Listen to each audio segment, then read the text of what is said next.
Biblical Shakers, we will begin reading a book in the Bible that is not a favorite to many. On Monday, we open with the introduction to the book of Job. Tuesday through Friday, I urge you to read chapters 1 through 4, with each chapter having a devotion to go along with it and to add some encouraging words for you.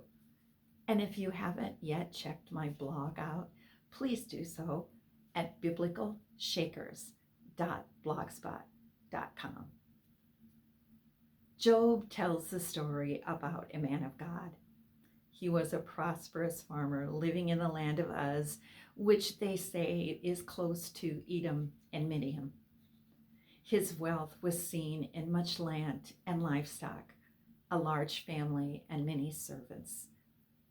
Well, suddenly Satan, the accuser, came before God, claiming that Job was trusting God only because he was wealthy and everything was going well for him.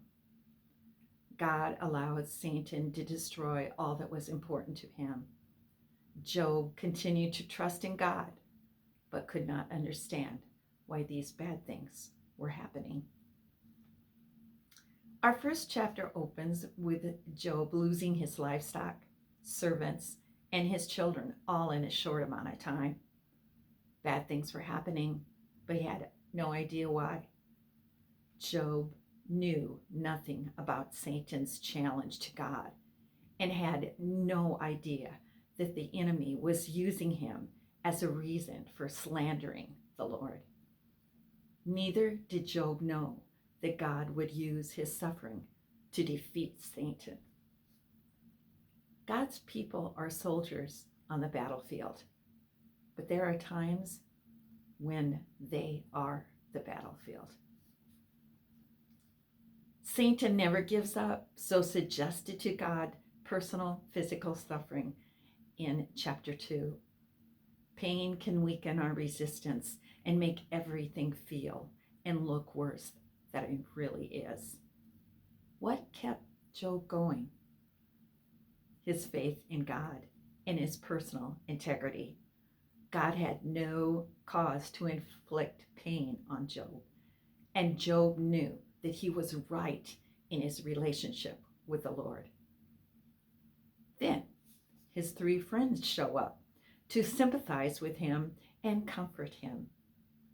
Jeannie's devotion on Wednesday shares about the importance of our faith in her thought that she wrote. Don't miss it.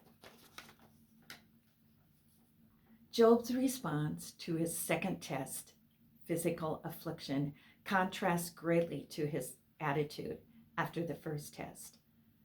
Job still did not curse God, but he cursed the day of his birth, as you will read in chapter 3. He felt that it would be better never to have been born than to be forsaken by God. Job asks the question, why? 7 times in this monologue.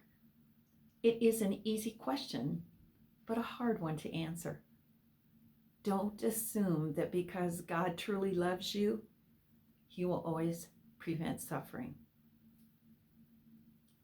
The 3 friends sincerely meant to console Job, but they ended up condemning him. The first friend, Eliphaz, asked Job why he did not practice what he preached in the 4th chapter. Not a real good way to start encouraging a hurting friend. He suggested that this was Job's fault. What kind of encouragement is that? Suffering people need love, acceptance, and patient encouragement, not arguments and accusations. As you read through the book of Job, analyze your life and check out your foundation.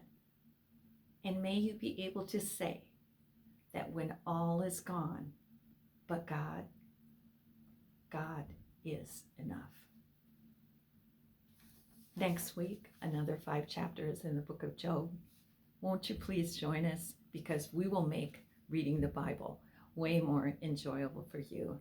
And I pray that the Lord will put a hunger on your heart.